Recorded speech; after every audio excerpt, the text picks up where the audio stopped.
Hey booktube! Welcome back to my channel. We're now well into December and usually I think at this time of year I would be posting like my yearly wrap-up style videos. For obvious reasons I'm not doing that this year, mainly related to the fact that I do not think I have read enough books to do like end of the year top 10s and things like that. I just have not read enough this year. But what I am going to be doing today is like a mix of two tags, and that is the end of year tag and the mid-year freakout tag. And as I make this, YouTube is actually currently down, like the website is just inaccessible. So I will link in the description the original creators of these tags, but I can't check the usernames right now. But yeah, so what I've done is I've picked like questions from both tags, so that I've kind of like covered all bases, because I did not do the mid-year tag because while I was freaking out, I still wasn't reading enough. So with that said, I'm going to get onto the questions. So question 1 is the best book you've read so far in 2020. And for me, I think this is going to be The Wolf by Leo Carew. This book was actually pretty surprising to me. I thought that I would like it, but the beginning of this book and just the fact that it's just a lot of like medieval style warfare and very detailed lengthy battle sequences, something about it was just exactly what I wanted to read at the time, and I really liked this. I think it's really interesting coming at a fantasy from like an anthropological perspective. It's not very dense in the text, but a lot of it does sort of hinge on like culture and I don't know, this sort of like fictional society. It's done very well, it's very interesting, it feels very realistic and completely believable, and I just really enjoyed this book, and it left on a cliffhanger that still has me like, ugh. I still haven't picked up book 2, but yeah, I think this is the best book that I've read so far this year. Question 2 is the best sequel you've read so far in 2020. And this is another nice easy question. This obviously for me has to go to The Shadow Saint by Gareth Hanrahan. There is something about this series. I feel like this is going to turn out to be one of my favourite fantasy series of all time. The more I think about this series and the more I think back and look back on the books, I just love them so much more. Like, I have such a fond remembrance of reading them, and I don't know, I feel like my appreciation for them just grows constantly. Yeah, so because this is a sequel, I can't really tell you much about it, but the first book in the series, The Gutter Prayer, it starts off in a city called Guerdon in the middle of a god's war, and you're following 3 thieves as this heist that they're on goes terribly wrong, and it has like massive ramifications for not just them, but like this massive snowball effect for all the inhabitants of the city, and it's amazing, fantastical, very grimdark, very sort of like Lovecraftian D&D kind of feel.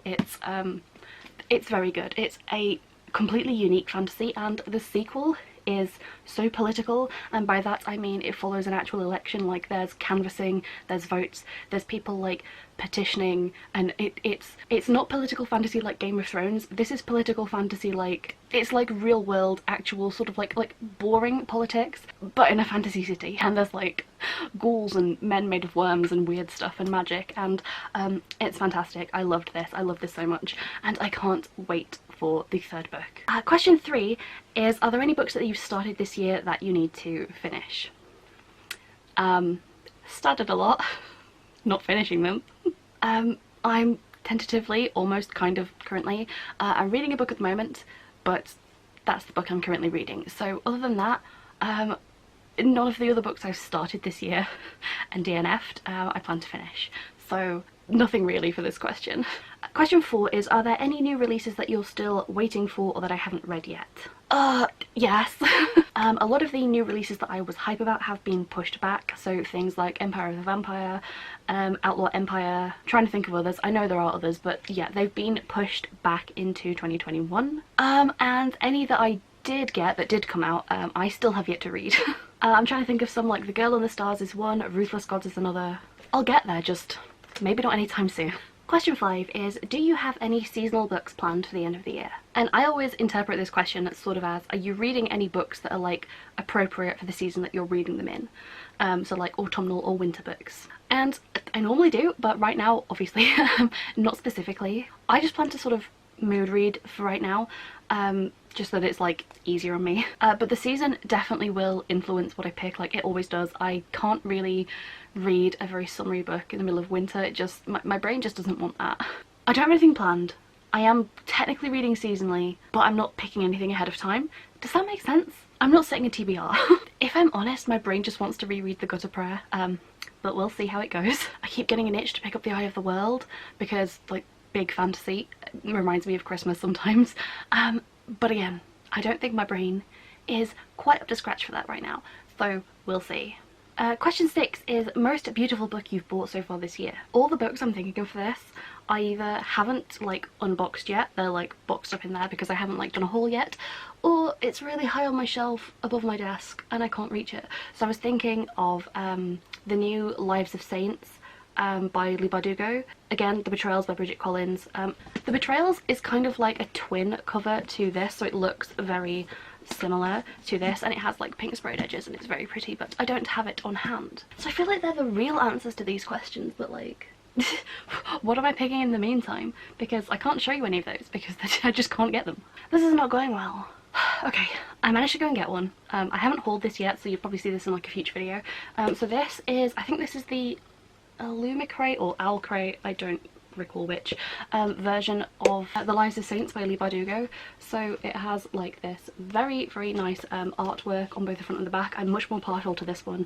It reminds me severely of Dragon Age. But then under the cover, this is the standard hardback cover that you get if you just buy it from like a regular retailer, which I also think is really pretty. I love, I think this is it Revkin? I love anything that looks like it is something like an object, a book from the world that it is, that is within it, if you know what I mean. It's why I love the Dragon Age hardback so much, so I'm gonna say this one. It's the only one I can find. Question 7 is biggest disappointment, and for obvious reasons I do not have this book to hand. I have shoved it in a drawer until I can unhaul it. It is The Fate of the Fallen by Kel Cade. If you saw my wrap up, you'll know I was really disappointed in this. I'd never read anything by this author. I don't know if it's their first work, I'm not really sure. But the cover looked beautiful and I liked the idea that it purported to be like a twist on the Chosen One trope. It wasn't, because the twist itself is very tropey and it hadn't been revealed by the end of the book, but it was obvious from like almost like page 1. So in that book you're following, I think, a forester called Aslo, and his best friend is the Chosen One, who is meant to like save the world from this prophecy. I felt the book was just, it was just nothing but meandering. It didn't really have like a solid plot. There was no like, once like the sort of basic call to action had been completed, which was like within the first third of the book, the whole rest of the book was, there was no clear direction, there was no clear goal. It was kind of like, well, we know we need to stop the bad guys, but, and that's it. And the rest of the book is just him sort of milling about, meeting random other characters that I absolutely don't care about, that are very tropey and two-dimensional, and everyone speaks in a really horrible way, and there is a, what I'm going to call a forced slash like coerced rape scene in the book that has no point being there, and there are no consequences and nobody ever brings it up again, and I hated it. There's a lot of just the character will encounter an issue and then it'll be like, oh my god, I have no way to overcome this issue, and then a literal like Deus Ex Machina type force will be like, here are the exact powers that you need to combat this issue, powers that you've never heard of before, that have never been mentioned before, and this issue that has never been foreshadowed or alluded to, but both of you coming at them just together in like a neat little package. And that happens multiple times throughout the story, is that there's so many MacGuffins, and like no, it was bad, it was really bad. Yeah, so I haven't read any other reviews of this book, so I don't know whether that's like a popular or an unpopular opinion. But yeah, I kind of hated this book and I thought I would really like it. So yeah, big disappointment. Question 8 is biggest surprise. Can I reach it? Oh my god, I think I can. My shelves are a struggle. Yeah, biggest surprise, The Hunger Games by Suzanne Collins. I did not think I would like this as much as I did. It's YA for a start, and it's a dystopia, which I never read dystopian novels. They're not really my thing, but this, I really enjoyed it. I was in a big reading slump and I managed to read this in a few days, which was fantastic. I have like a little this side review of it. I just really liked that Suzanne Collins, for a YA, she didn't like talk down to her audience. She didn't censor too much of the sort of more harder hitting things in this book, or like anything graphic. She sort of kept them in, and it's one of the only books I've ever really seen, and this includes some adult fantasy as well, where both physical and mental tolls on the characters have long-lasting effects, and they're not just swept under the rug. They become like key parts of those characters and change how those characters like think and act and behave. And yeah, I was just really surprised by how much I liked this and how surprisingly well crafted it was, especially for a YA.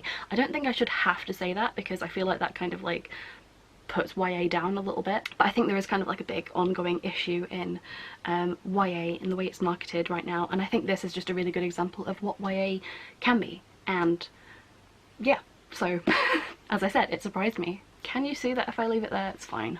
Okay, so question 9 is there a book that you think could still shock you and become your favourite book of the year? Yes and no. There are a lot of books on my shelves that I really think could be 5-star reads, but I don't really know what I'm going to be picking up before the end of the year, so it's kind of hard to say. So potential 5-star reads that I think could be like, if I read them this year, they could either be like 5 stars or like a high 4 stars that might end up being like my favourite. So that could be if I read The Spider, the second book. I think the series is called Under the Northern Sky, but it's the sequel to The Wolf. The Betrayals by Bridget Collins, which is like, I don't think it's like I don't know if it's a companion novel to The Binding, but the only reason I didn't give The Binding 5 stars was because a lot of my interest was lost because I knew like the big twist going into it. I don't think it should be a twist that's hidden, but I knew it going in, so there wasn't really much tension there. But The Betrayals I'm going into completely blind, so again, I really think it could be one that I love. And then I think if I continue with either Before They're Hanged, or with the Gentleman Bastard series, or Either World, anything like that, any sort of like bigger series that I might get drawn to over the holidays, probably would be my favourite book of the year, but it depends what I read. Question 10 is your favourite new author, so either a debut author or one that's just new to you. So again, because I've not read that much this year, again I'm going to say Leo Carew. I just really like the angle that they've come at their fantasy world with, which is that it's very much like, it's almost like Britain. It's more or less just like alternate universe medieval Britain. If there had been like another race of man-like creatures that evolved alongside Homo sapiens, then what would they have turned out like? And it's that kind of fantasy. Like, they're not elves, they're not like, I don't know, weird magical creatures. You know, if this one thing in history were different and there were more than one like race of man sort of thing, how would that work? And especially it comes at it from like, there's a lot of warfare, but a lot of it is based in like culture and this anthropological perspective, and I think he is an anthropologist. I think I read that in like the author blurb sort of thing.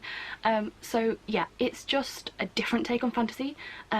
It's one where, and I do really like it, where people that have studied a certain discipline use that and take that to become like this, I don't know, sort of like the core little quirk to their story that sort of like makes it like a sort of different flavour than other stories in the genre, and I really like that. Yeah. I'd be interested to read anything else that he writes, I think, just to see if he sort of continues down that road or whether he takes like a different take on a novel next time. So yeah, so far this year, favourite new author. Question 11 is newest fictional crush. So last year, oh god, I think I said that I don't get fictional crushes. Let's just play the tape. I don't really get fictional crushes. I don't like actually crush on book characters, I guess. But yeah, I think it's probably just the fact that I don't tend to crush, I guess, on fictional characters. I mean, I'll let you know if that changes. See, the thing is, I don't get fictional crushes on men in books. But I did forget about anime men. Is this a call-out post for myself? So yeah, I don't know. I mean, there are a lot of fictional men in fantasy novels that people tell me a lot that they like them. Usually it's like the love interest in YA. I'm mainly just thinking of like Nikolai and the Darkling and other male characters from a lot of Leigh Bardugo's series. And I've always just been like, I don't see it. But Mr. Aizawa from BNHA, at what point does this become a call-out post for myself? I want to downplay it, but like the amount of merchandise of this man I have around my room right now is staggering. I'm used to shaming myself about this on my main channel, but like, I feel like I try and act a little bit respectable here, at least on BookTube. But damn if I'm not really attracted to this 2D man. It's literally a drawing. I wanna blame it on like lockdown brain. I know it's not. I know I'm just low-key problematic. This is a 2D man, but I need to reevaluate my life choices, but I think I will come to the same conclusions. Okay, now that my 2D husbando's out of the way, question 12 is your newest favourite character. Oh, I've blocked all the books off. That was smart of me. You think I would look at the questions beforehand and like plan them out, but I don't. Yeah, but my newest fictional favourite character, a weird way to say it, is Murderbot by Martha Wells. I love Murderbot so much. Murderbot is like me if I were a cranky android. Murderbot is an android and they're like the security unit, the sec unit, for like a team of scientists that are like studying on this remote planet. They're just doing like some geological surveys or geographical surveys or something boring. But Murderbot would rather not be involved in that. Murderbot would rather not look at like their, you know, security files and the work files and like the new updates that they're meant to install in like their half robot brain. No, Murderbot would much rather watch like bad TV and like sitcoms and like, I assume like telenovelas and stuff like that, and not interact with the crew. And every time the crew does try to interact with Murderbot, Murderbot does not know how to handle that. Murderbot has to go and stand in the corner and just pretend that they aren't there and just don't know how to handle this. Honestly, a bitch can relate. I wish I could do that. I wish I could just leave any situation that I didn't want to be in by just going to stand in the corner, Blair Witch style, and just like pretending that like nothing is happening. I'm just gonna, you know. And because it's all kind of told from Murderbot's perspective, like a lot of their personality does colour the narrative, and I really love Murderbot. I think I gushed about Murderbot when I like reviewed this book in like a reading vlog or like a wrap up or something, but I love Murderbot and definitely my favourite character of this year, by far. Question 13 is a book that made you happy, and again, I'm going to say All Systems Red by Martha Wells. It just made me happy to read. I was smiling all the way through it. I loved Murderbot and their like little inner monologue, inner dialogue. It was great. It made me smile. It made me happy. Question 14 is a book that made you cry. And I think I said this last year, I don't really cry at books. I don't really cry at anything. But as for a book that was either like sad in parts or like emotional, I'm going to give that to Holy Sister by Mark Lawrence, because, you know, it's the last in a trilogy and it had some, you know, pretty emotional moments in the finale, and I liked them, I appreciated them. Didn't cry, but this is as close as we're gonna get. Question 15 is, have you made any reading plans for 2021? Nope. Absolutely not. And last, question 16 is, what books do you need to read before the end of the year? Just some books. Just any books. Just one book would be great. Yeah, so I feel like I should have used this shelf, but I'm dumb and I didn't realise how many books I need to put up. Anyway, that was it. That was both the part of the mid-year freakout tag and part of the end of the year tag. Because I haven't read a lot and half of the questions don't apply to me, so, you know, I'm just smushing them together to make them work for me. It's like a 2-in-1, where you only get a half-ish of each of the one. So really, it's just one. But thank you guys so much for watching. Don't forget to check out the rest of my channel if you're interested primarily in like fantasy, adult fantasy, grimdark, that sort of thing. And yeah, maybe I will see you guys in the next video. Bye!